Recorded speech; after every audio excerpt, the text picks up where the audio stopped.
Good morning students. तो हमारा topic चल रहा था यूरिया के रासायनिक गुण। उनमें से हमने 4 रासायनिक गुण पढ़ लिए थे। अब आगे चलते हैं। 5वां रासायनिक गुण है डाई कार्बोक्सिलिक अम्लों से क्रिया।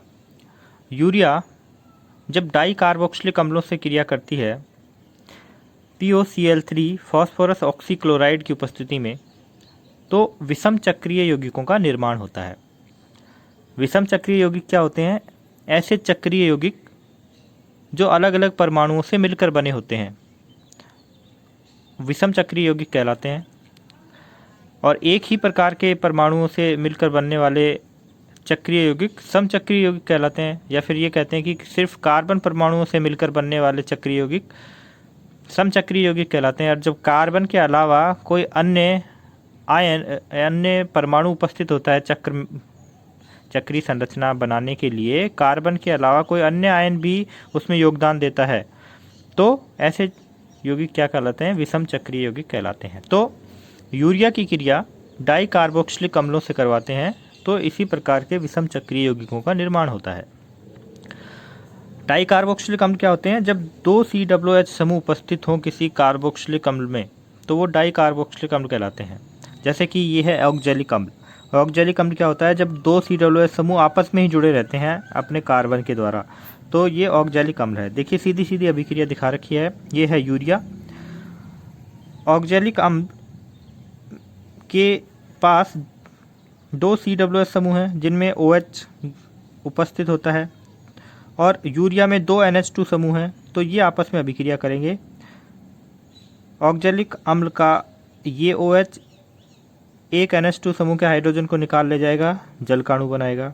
इसी प्रकार ये दूसरा OH समूह दूसरे NH2 समूह के हाइड्रोजन के साथ क्रिया करके दूसरा जल के अणु का निर्माण करेगा, और ये नाइट्रोजन सीधा इस कार्बन से जुड़ जाएगा, ये नाइट्रोजन सीधा इस कार्बन से जुड़ जाएगा, और आपका उत्पाद तैयार है। इसका नाम है ऑक्जेलिल यूरिया, जिसे पैराबेनिक अम्ल भी कहा जाता है। तो ये बड़े ही महत्वपूर्ण नाम है, क्योंकि ये रूढ़ नाम है और इनके नामकरण की कोई विधि है नहीं कि नाम से अगर हम सूत्र लिखना चाहें तो ऐसा कोई रूल है नहीं। तो नाम को आपको याद रखना पड़ेगा, नाम के अनुसार संरचना याद रखनी पड़ेगी।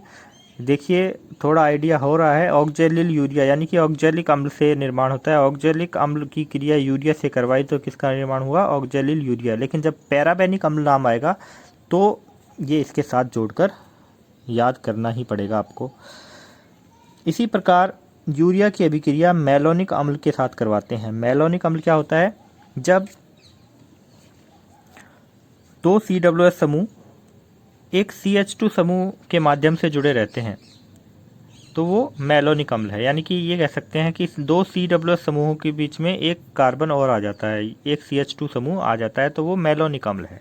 ये भी डाई कार्बोक्सिलिक अम्ल है। इसमें भी इसी प्रकार अभिक्रिया होगी। इस COOH का OH और इस NH2 समूह का हाइड्रोजन यहाँ आपस में क्रिया करेंगे, जल का अणु बाहर होगा, और ये नाइट्रोजन इस कार्बन से जुड़ जाएगा। इसी प्रकार ये नाइट्रोजन इस कार्बन से जुड़ जाएगा, 2 जल के अणु बाहर निकल जाएंगे। और अब की बार क्या प्राप्त होता है? Malonyl urea. जैसे ऑक्जेलिल यूरिया प्राप्त हुआ था, मैलोनिक अम्ल से मैलोनिल यूरिया प्राप्त होता है। ठीक है ना? तो ये नाम तो याद रखने आसान भी हैं, और इन नाम के द्वारा संरचना भी ध्यान में आ जाएगी। मैलोनिक अम्ल और यूरिया की क्रिया द्वारा मैलोनिल यूरिया प्राप्त होती है। लेकिन ये जो दूसरा नाम है इसका, यह है बारबीट्यूरिक अम्ल। ये बड़ा ही महत्वपूर्ण नाम है, 17 के पाठ में भी ये आएगा। ये एक औषधि है, निद्राकारी औषधि है। निद्राकारी जितनी भी दवाएं होती हैं, नींद की जो गोलियां होती हैं, उनमें बारबीट्यूरिक अम्ल का उपयोग किया जाता है। ठीक है ना? तो ये क्वेश्चन भी बड़ा ही इम्पोर्टेंट है कि बारबीट्यूरिक अम्ल की संरचना लिखिए, या बारबीट्यूरिक अम्ल का निर्माण कैसे किया जाता है। यूरिया की क्रिया मैलोनिक अम्ल से करवाकर बारबीट्यूरिक अम्ल का निर्माण किया जाता है। अगला रासायनिक गुण है ताप का प्रभाव। देखिए ताप का प्रभाव 2 तरीके से पड़ता है। जब तापमान 428 केल्विन है तब उत्पाद अलग बनेगा, और जब तापमान इससे ज़्यादा है तो उत्पाद अलग बनता है। तो दोनों ही प्रकार के तापमान का प्रभाव हम देखेंगे।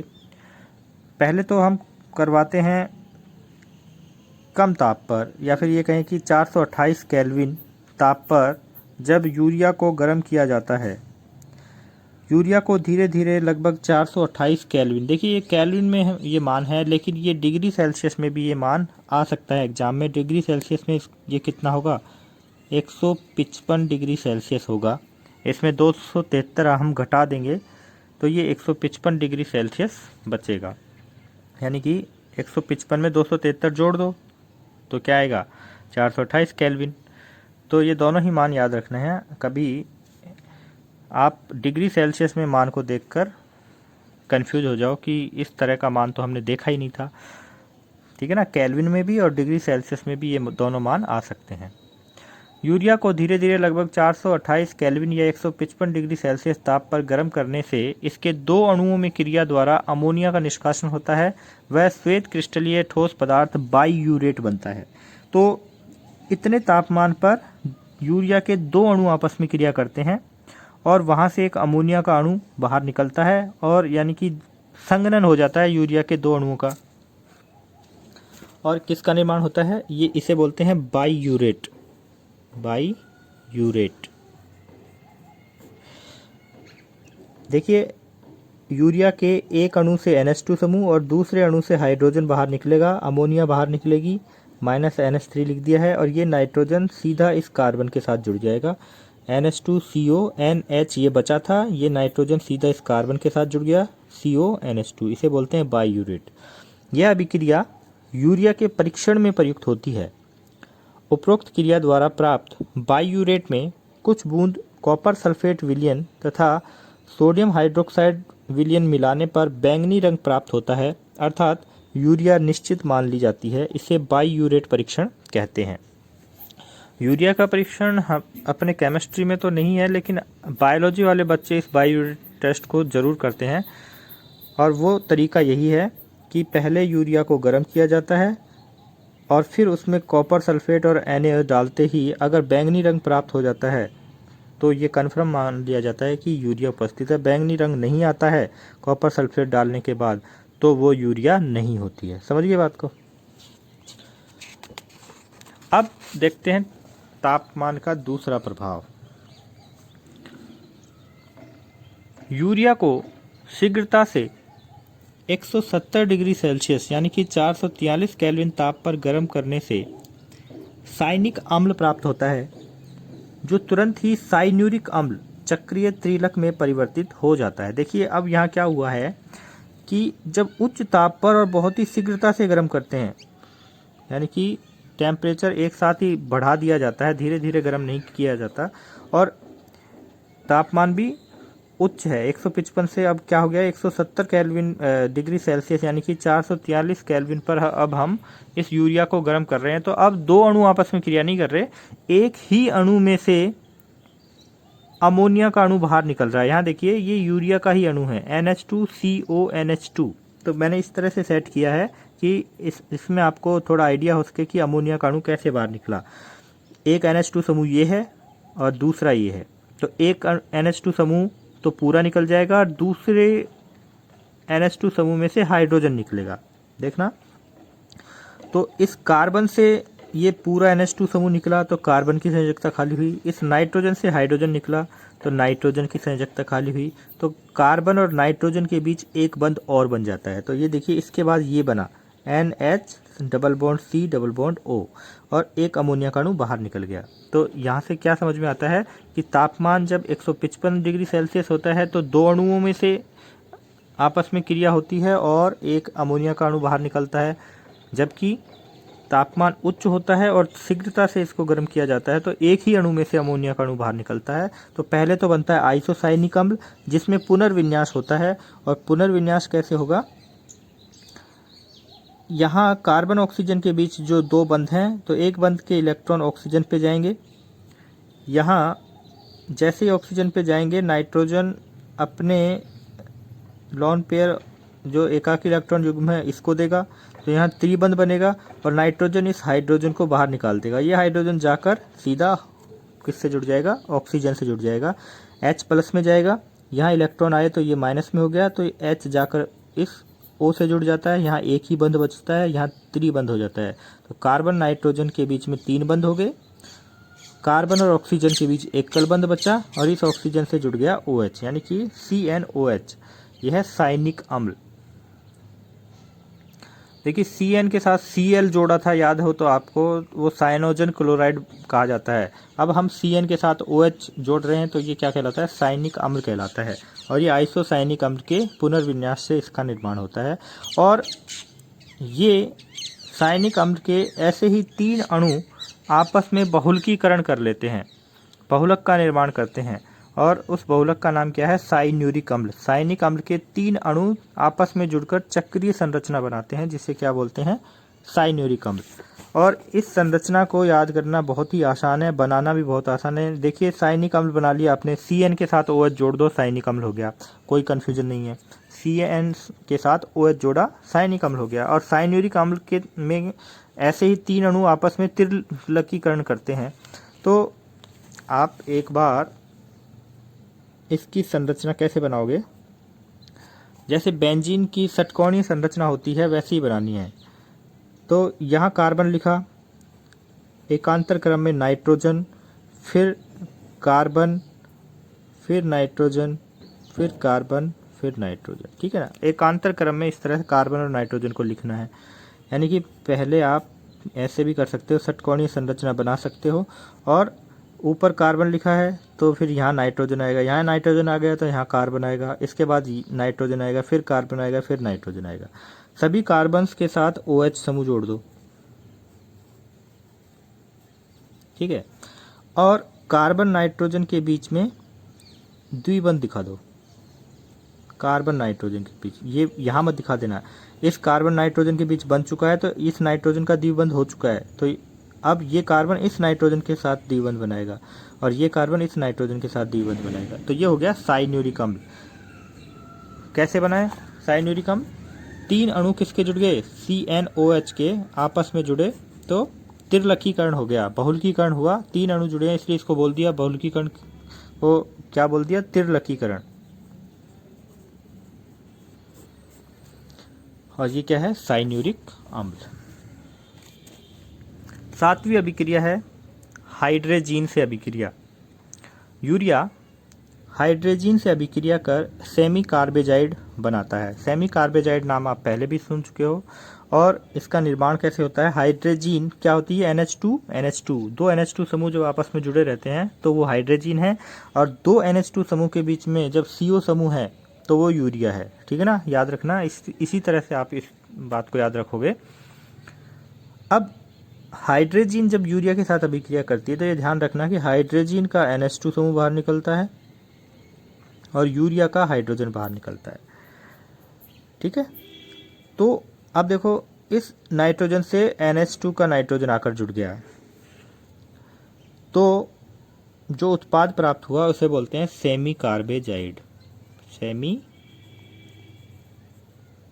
कार्बेजाइड। अब अगर नोट्स की कॉपी आप सामने खोलकर बैठे हो तो आपको इसमें थोड़ा सा करेक्शन करना है। किसी और अभिक्रिया का उत्पाद यहाँ लिखा गया है गलती से। यहाँ देखिए जो अभिक्रिया हुई है वही उत्पाद बनाना है। ये NH2 समूह इस NH के साथ जाकर जुड़ता है, NH2 समूह इस NH के साथ जाकर जुड़ा और ये NH के साथ और क्या जुड़ा हुआ है, CONH2। और सह उत्पाद के रूप में क्या अलग हुआ है, NH2H यानी कि NH3 सह उत्पाद के रूप में अलग हुआ है। आप इसको करेक्ट कर लेना, ये किसी और अभिक्रिया का उत्पाद गलती से यहाँ पर लिखा गया है। सेमी कार्बेजाइड ये होता है, NH2NHCONH2 ये है सेमी कार्बेजाइड और सह उत्पाद के रूप में अमोनिया अलग होती है, ठीक है ना। तो ये हाइड्रोजीन से जब क्रिया करती है यूरिया तो सेमी कार्बेजाइड का निर्माण होता है, इसको आप करेक्ट कर लेना। इसके बाद है फॉर्मेल्डिहाइड से क्रिया। यूरिया अम्ल अथवा क्षार की उपस्थिति में फॉर्मेल्डिहाइड से अभिक्रिया कर मेथिलॉल यूरिया बनाता है। यूरिया है NH2CONH2, ये है फॉर्मेल्डिहाइड। देखिए फॉर्मेल्डिहाइड की संरचना ये है, हमें सबको पता है, HC⋯OH, ये फॉर्मेल्डिहाइड है। इसको मैं इस तरह से भी लिख सकता हूँ या इस तरह से भी लिख सकता हूँ CH2 डबल बॉन्ड O, ठीक है ना।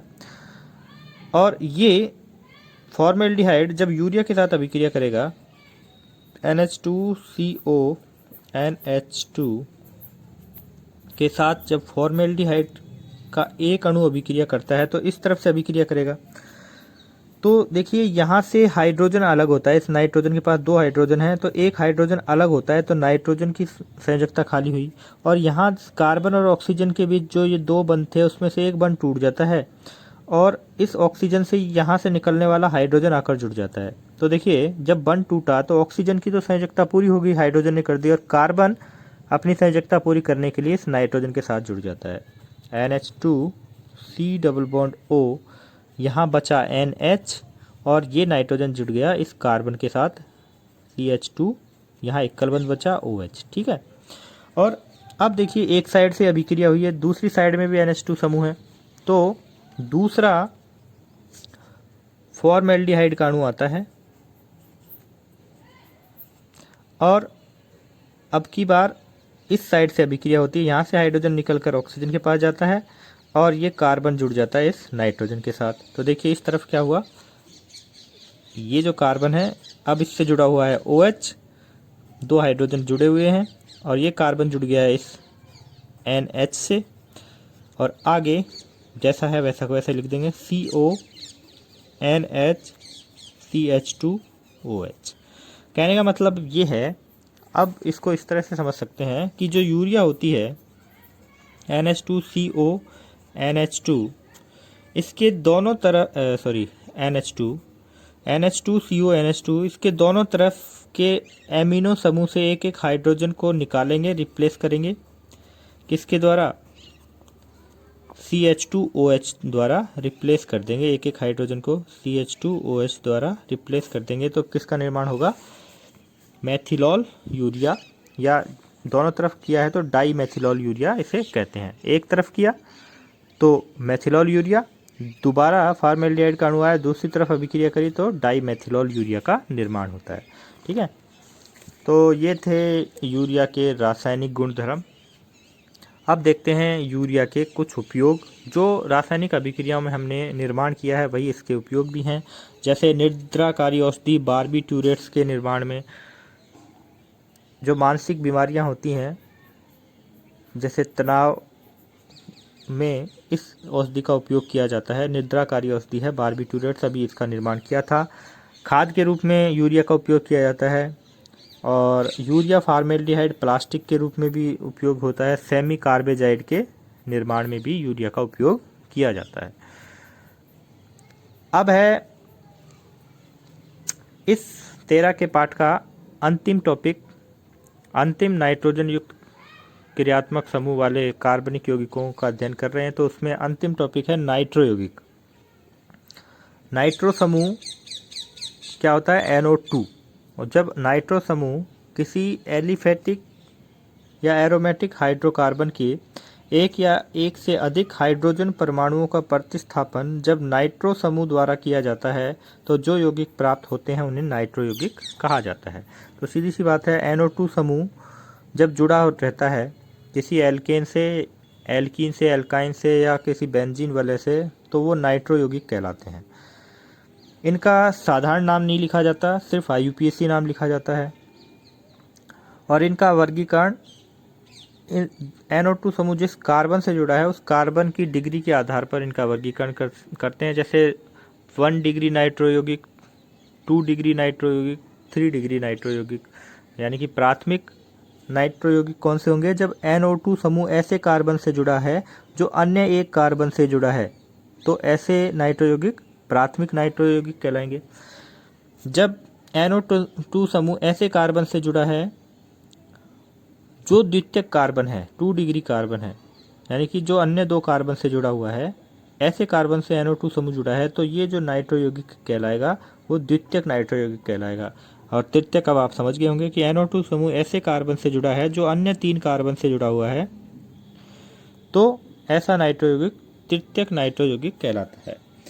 नामकरण जो है वो इसका IUPAC नामकरण ही होता है, साधारण नाम हम इसका नहीं करते हैं।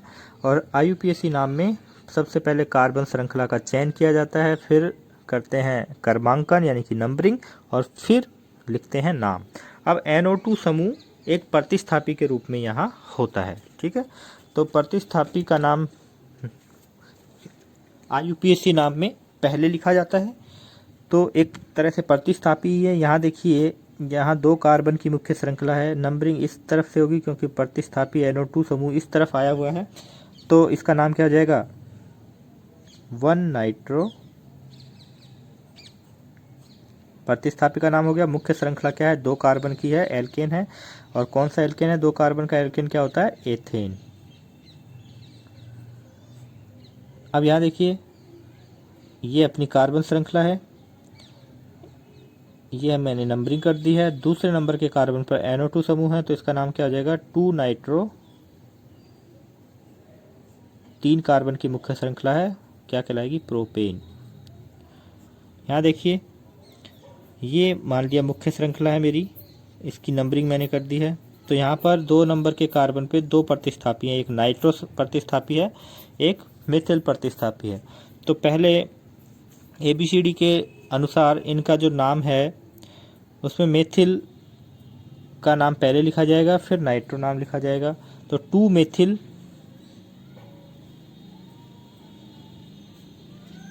2 नाइट्रो और 3 कार्बन की मुख्य श्रृंखला है तो प्रोपेन। समझ गए होंगे आप, बहुत बार कर चुके हो इस तरह के नाम। ऐसा ही ये नाम हम पहले भी कर चुके हैं, नाइट्रोप्रोपेन या 2 नाइट्रोप्रोपेन। बेंजीन वलय से जुड़ा है तो एरोमेटिक नाइट्रो कंपाउंड है। यहाँ पर जब एक ही NO2 समूह होता है तो बोल देते हैं नाइट्रोबेंजीन, और दूसरा NO2 समूह है तो उसकी स्थिति लिखकर नाइट्रोबेंजीन लिख देंगे। मेटा डाई नाइट्रोबेंजीन, 2 NO2 है तो डाई लगा दिया है, और ये दूसरा NO2 समूह पहले NO2 समूह से मेटा स्थिति पर है, ये ऑर्थो स्थिति है और ये मेटा है। ये ऑर्थो स्थिति कहलाती है और ये मेटा है और ये पैरा है। तो ये दूसरा NO2 समूह मेटा स्थिति पर है, तो इसलिए नाम क्या हो गया, मेटा डाई नाइट्रो। 2 नाइट्रो है तो डाई नाइट्रो बेंजीन। ये इसके नामकरण का तरीका है, IUPAC नाम ही किया जाता है। अगले वीडियो में हम नाइट्रो यौगिकों के निर्माण की विधियाँ पढ़ेंगे। धन्यवाद।